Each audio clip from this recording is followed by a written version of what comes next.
Subaru XB. Nagbiblink yung automatic oil temp.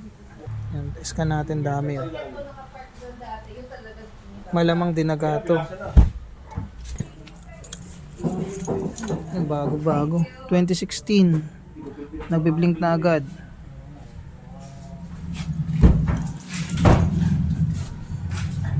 Kita na ba so? Panghi pa nga eh. Mayroong puto. Ha? May mga ano. May putol? May mga harness. Ayun. Yung siya sa gitna. Kung nagbiblink yan, ano yun eh, open yung wire niyan pagka nagbiblink. Yung temp. Yung temp.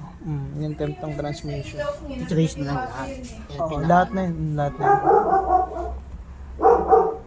Okay. So electrical to mga bossing. Hindi na natin kiklear yan kasi nakita naman natin may putol.